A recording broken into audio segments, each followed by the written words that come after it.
இந்த சான்றோருக்கு போமால் மக்கள் இல்லாமல் நமக்கு இந்த பட்டி மன்றமே இல்லை என்பதை அழகாக நிரூபித்துக் கொண்டிருக்கும் ஆண் சிங்கங்களுக்கு பெண் தங்கங்களுக்கு ஒரு பணிவான வணக்கத்தை சொல்லி நடுவர்களே இந்த உலகத்துல எதை தொட்டாலும் கேட்பாங்க காசு. சான்றோருக்கு போ மக்கள்னாலே சம மாசு நடுவர்களே. நீ முதல்ல பேசு. நடுவர்களே நீங்க சாதாரண நடுவர்களே. அப்புறம் ஸ்பெஷல் மசாலா தோசை கொஞ்சம் பெப்பர் கூட சேர்த்துக்கங்க சார். அது ஆஃப் ஆயிலே போடுவாங்க. இந்த தோசையை போடலாம் சார். நீங்க பேசுங்க மேடம். உங்களை பத்தி 4 வரி கவிதை எழுதிட்டு வந்திருக்கேன் சார்.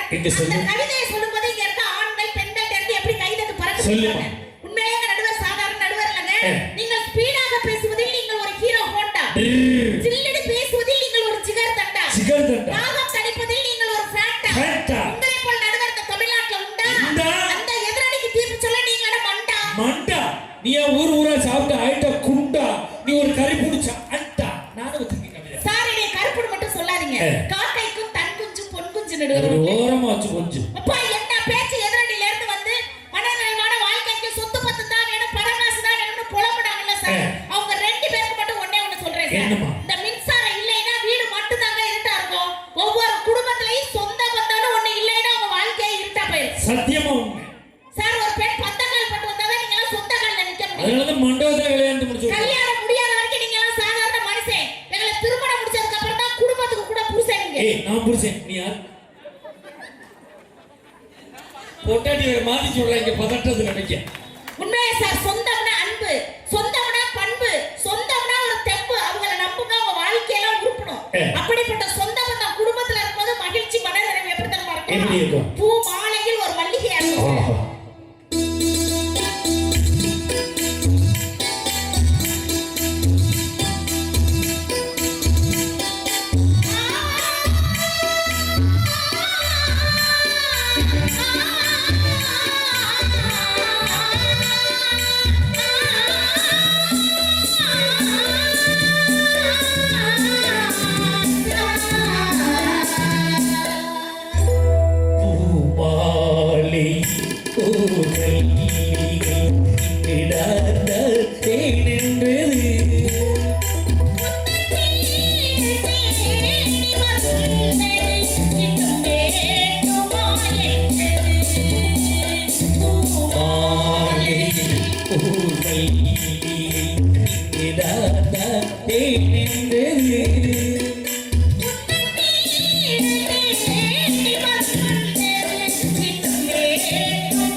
அருமையான குரல் வளம்மா. நீங்க 4 படத்துல தான் பாடிருக்கீங்க. 40 படத்துக்கு மேல பாடணும், 100 வயசுக்கு மேல வாழணும். என் மக்கள் சார்பா உங்களை வாழ்த்துறேன். ரொம்ப நன்றிங்க சார். நீ எத்தனை வயசு ஆனாலும் புருஷனை கேளுமா. நான் இருக்கும் வரை நீ வாழ்வ. நீ ஒன்றும் அவசரம் கிடையாது. நீ இந்த அம்மா பிகாரி 3 பேர் லேட்டா வா. உண்மையிலே சார் என்னதான் இவங்க சொந்த பந்தம் இல்ல சொத்து பத்து தான் முக்கியம்னு பேசினாலும் கூட உண்மையிலே சார் இவங்க 2 பேருக்கு ஒண்ணே சொல்றேன் சார். அடுத்த ஜென்மம்னு ஒண்ணு இருந்துச்சுன்னு வச்சுக்கோங்க. இவங்க 2 பேரும் என் பிள்ளையா பெக்க நினைக்கிறேன் நடுவர் அவர்களே. அம்மா நீ பெத்துக்க அந்த ஜென்மத்துல வைங்கிற பிள்ளையா பெத்துக்க வேணாம் சொல்லு. இவனை வேணா பெத்துக்க, சரி அவனை பெக்க. ஏன் சார்? அவன் சைஸுக்கு இம்புட்டு சாப்பிடுவான். இம்புட்டு சாப்பிட்டான்னா இம்புட்டு சமைக்கணும். உண்மையிலே சார் அவங்க ரெண்டு பேரும் ஏன் தெரியுமா என் பிள்ளையா பக்கம் நினைச்சேன்? அன்பு பண்பு பாசம் நல்லா நினைக்காதீங்க. வயித்துல கரு உருவானோட பாதி பப்பாளி பழத்தோட க்ளோஸ் பண்ணிடுறேன். நீ தாய் இல்ல பேய். இருந்துட்டு பாரு. சொந்த பந்தம் வேணாமாம்ல. சொந்த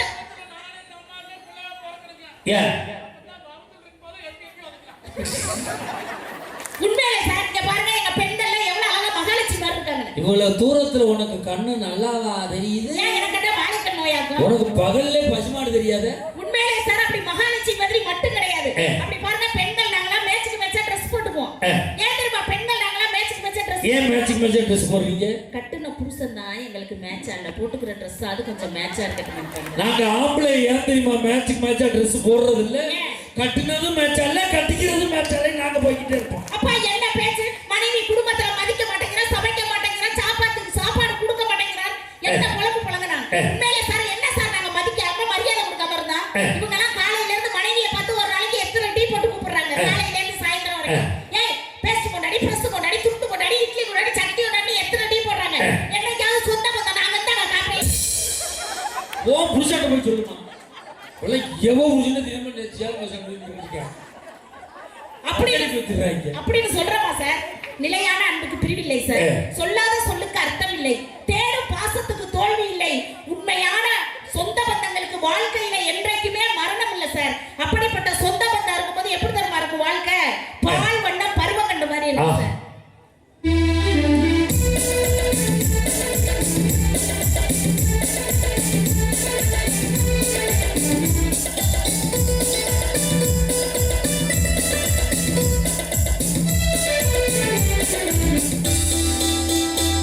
பால் வண்ணம் பருவம் கண்டு மேல் வண்ணம் பள்ளிகள் கண்டு பால் வண்ணம் நான் கண்டு பாடுகிறேன்.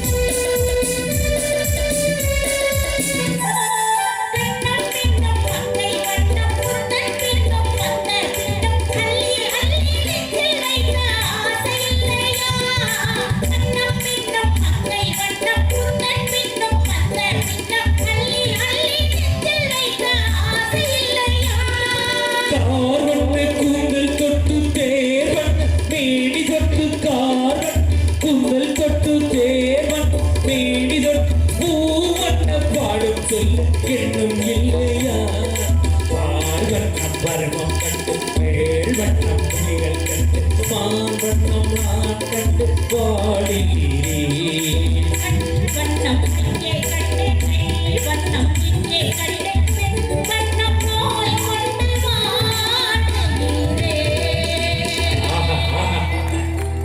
சார் 1000 தான் இவங்க சொத்து பத்து தான் முக்கியம்னு பேசினாலும் கூட இப்ப நம்ம மஞ்சனானெல்லாம் அந்த படியை விட்டு இறங்கும் போது கீழே அப்படியே தட்டுன்னு தடுமாறி கீழே விழுந்து மண்டை அடிச்சு ரத்தம் ஊத்தும் போது ஐயோ என் வீட்டு 1 லட்சம் அப்படின்னா சார் கத்துவாரு. அப்படியே கீழே விழுந்து மஞ்சளானுக்கு மண்டை 2 உடைந்து ரத்தம் வரும்போது அம்மா அப்படிதான் கத்துவார். சொந்த பந்தம் எவ்வளவு முக்கியம் சார். உண்மையிலே ஆனா அப்படி அவன் கீழே விழுகும் போது யாரு பறிந்து வச்சிருந்த பணமா அழுவும். அவன் பொண்டாட்டி விடியாந்து ஐயோ எங்க விழுந்துட்டீலே அப்படின்னு அவன் கத்துவான். உண்மையிலே மனைவிங்கிறது தான் புருஷனுக்கு உடம்பு தெரியல நான் பார்ப்பான். ஏன் அவன் போன பேசிக்கிட்டே அவன் 30 ரூபா விழுந்திருப்பேன். ஆனா உண்மையிலே சார் நைட் ஒரு குழந்தை 2 மணிக்கு அழுகுது சார். அந்த குழந்தை அழுகும் போது ஒரு பணக்கட்டை தூக்கி இப்படி ஆட்டினா அந்த குழந்தை அழுகை நிப்பாட்டுமா சார்? அப்ப என்ன கொடுக்கணும் அந்த குழந்தைக்கு? பெற்ற தாய் தன் குழந்தையை நெஞ்சோடு அணைக்கின்ற பொழுதுதான் அந்த குழந்தை அந்த அழுகையை நிப்பாட்டும். உண்மையிலே சார் நம்பிக்கை இல்லாத இடத்துல அன்பு இருக்காது சார். அன்பு இல்லாத இடத்துல சந்தோஷம் இருக்காதுங்க. சந்தோஷம் இல்லாத இடத்தில் வாழ்க்கையே இருக்காது. அப்படி நம்பிக்கையும் சந்தோஷத்தையும் ஒரு சொந்த பந்தம் எப்படி தரமா தெரியும்? ஒரு குடும்பத்துல கணவனுக்கு மனைவிக்கு சண்டை வந்துடும். அதுக்கு பெத்த புள்ள வந்து அந்த அப்பா அம்மா சண்டையை சமாதானப்படுத்தும். அப்படிப்பட்ட சொந்த பந்த உறவு இருக்கும் போது தானே சார் மகிழ்ச்சி மனநிறைவு கிடைக்கும்.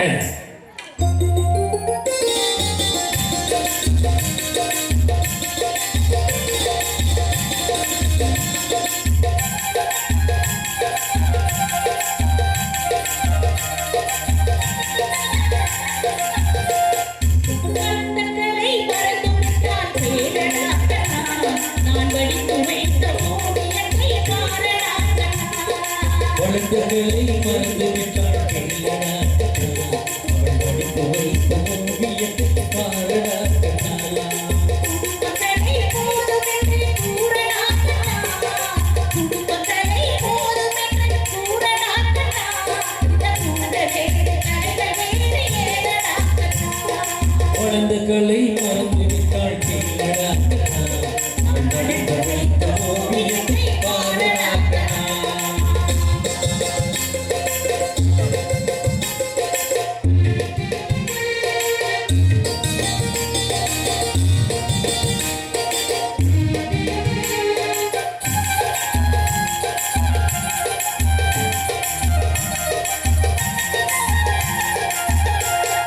நேற்று வரை நடந்ததெல்லாம் போகட்டும் கண்ணா நேற்று வரை நடந்ததெல்லாம் போகட்டும் கண்ணா இன்று முதல் என்னிடத்தில் வாழச் சொல் கண்ணா இன்று முதல் என்னிடத்தில் வாழச் சொல் கண்ணா அவர் இல்லாமல் எனக்கு வேறு யாரடா கண்ணா அவர் இல்லாமல் எனக்கு வேறு யாரடா கண்ணா நான் அடித்தளமாய் வந்தவள் நான் கூறடா கண்ணா வளர்ந்தகளை மறந்து விட்டாள் கீழடா கண்ணா நான் வடித்து வைத்த ஓவியத்தை பாரடா கண்ணா நல்ல ஒரு கைத்தறி கொடுக்கணும் நல்லா ரசிக்கிறீங்க நம்மளுக்கு நேரம் இல்லாமல் போகுது அவ்வளோதான் பெரிய பெரிய ஜாம்பவான்களை கொண்டாந்து இறங்கிட்டு நான் வர்ற பாடுவீங்க என்னை குடிய வச்சு குத்துவாங்க ஏடா 12 மணி நேரம் பிரயாணம் பண்ணி வந்தோம் ஒரு அரை மணி நேரம் பேச விடப்படாதானே எங்களை அந்த பாடுபடும் இந்த மலை மெட்ராஸ்லேருந்து பஸ் கிடைக்காம பஸ் படிக்கட்டில் படுத்து கிடந்து வந்துருச்சு நான் கூட ஊட்டும் போது டயரோட சேர்த்து விட்டு விட்டாங்க அப்புறம் தான் கூப்பிட்டு விட்டேன் இப்படி பல கஷ்டங்கள் எல்லாமே நீங்கள் கொடுக்கக்கூடிய அந்த கைதட்டல் முக வளர்ச்சியும் தான் எங்களை வாழ வைத்துக் கொண்டிருக்கிறேன் உண்மையிலே சார் எங்க அத்தா மாதிரி பாசக்கார மனுஷனை பார்க்க முடியாது அப்படியா மனுஷன் காலையில 7 மணிக்கெல்லாம் தூக்கி டான்னு எந்திரிச்சிருவாருக்கா அப்பதான் தெரியும் போல இருக்கு. அப்படி 7 மணிக்கெல்லாம் எந்திரிச்சு என் முகத்துல தான் முழிக்கணும்னு ஆசைப்படுவேன் அந்த ஆள் கேரளங்க. அப்படி 7 மணிக்கெல்லாம் எந்திரிச்சு தங்க குட்டி கண்ணு தெரியாதுங்க தங்க குட்டிட்டு இருக்கான் என்னத்தான் நொன்னத்தான் எங்க மாமியார் சொல்லுவாங்க பன்னி குட்டிய தங்க குட்டிங்கிறாங்க அந்த அம்மா கண்ணு நல்லா தெரியும் போல ஆனா பட் அத பத்தி நான் கேர் பண்ண மாட்டேன் நீ கேர பின்றது இல்லை எங்க உன் கூந்தலத்துக்கு முன்னாடி போடு பார்ப்போம் ஏன் சார் இதுக்கு என்ன குறைச்சல் அங்க என்ன இருக்கு குறைச்சது கூந்தல பாத்தீங்கன்னா பொங்கலுக்கு வெள்ளை அடிக்கிற கட்ட புடசு மாதிரி இருக்கு உண்மையிலே சார் தங்க குட்டினானா அப்படியே சின்ன அத்தா முன்னாடி போய் நின்னு யார் தான் டெய்லி காலையில என் முகத்திலே முழிக்கிறீங்களே அவ்வளவு பாசமானு கேட்டேன் அதுக்கு ஒரு வார்த்தை சொன்னாரு என்ன சொன்னாரு அதெல்லாம் ஒண்ணும் கிடையாது உடைய முத்து பாப்பேன் இருட்டா இருக்குன்னு குடியல படுத்து தூங்கிடுவாங்க இதுக்கு பேரு தான் விடிய மூச்சிக்குது ஹலோ மைட்டசி என்னதான் நான் விடியாமஞ்சியா இருந்தாலும் கூட எங்க அத்தா வாழ்க்கை விடியறது ஒரு மனைவிங்கிற சொந்தத்தால விடியும் சார் உண்மையிலே பணத்தை வச்சு மெத்தைய வாங்கிடலாம் சார் ஆனா தூக்கத்தை வாங்க முடியுமா முடியாது முடியாதுல்ல முடியாதுன்னு சொல்றேன் பொண்ணா பணத்தை வச்சு மருந்தை வாங்கிடலாம் ஆனா சுகத்தை வாங்க முடியாது பணத்தை வச்சு எல்லாத்தையும் வாங்கிடலாம் சார் ஆனா ஒரு தாயினுடைய அன்ப பாசத்தை இவங்களால விலை கொடுத்து வாங்க முடியுமா சார் கண்டிப்பா வாங்க முடியாது உண்மையிலே பாருங்க உள்ளே உயிர் வளர்த்து உதிரத்தால் பால் கொடுத்து அள்ளியிடும் போதெல்லாம் மண்ணையை சேர்த்தடைத்து தொல்லை தனக்கென்றும் சுகமெல்லாம் பிறருக்கென்றும் சொல்லாமல் சொல்லுகின்ற தேவதையின் போது அது தூய்மை அது நேர்மை அது வாய்மை அதன் பெயர் தாய்மை அதை ஒற்றுக்கொள்வதுதான் சார் நேர்மை அப்படிப்பட்ட சொந்த வந்தா இருக்கும்போது மகிழ்ச்சி எப்படி தெரியுமா இருக்கும் எப்படி இருக்கும்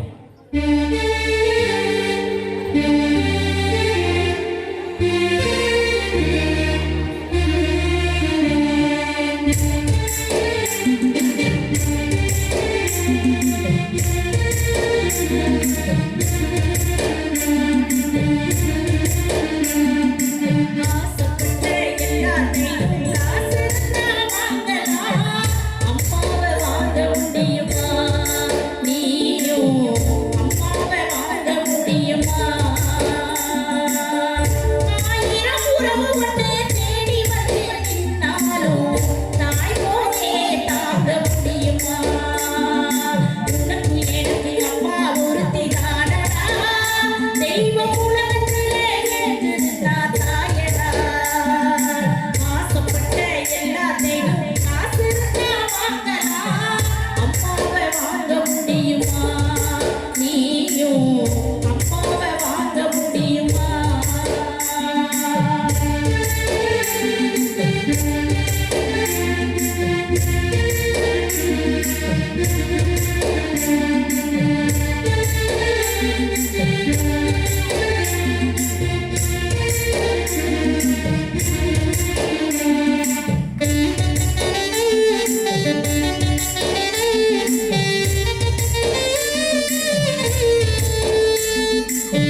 தருவா உனக்கு எனக்கு அம்மா ஒருத்தி தானடா தெய்வம் உலகத்திலே கேட்குதுன்னா தாயடா ஆசைப்பட்ட எல்லாத்தையும் காசிருந்தா வாங்கலாம் அம்மாவை வாங்க முடியுமா நீயும் அம்மாவை வாங்க முடியுமா ஆராரிரோ ஆராரிரோ ஆராரிரோ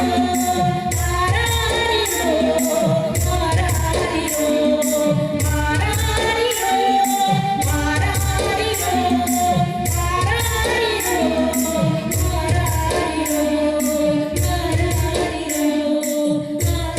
ஆராரிரோ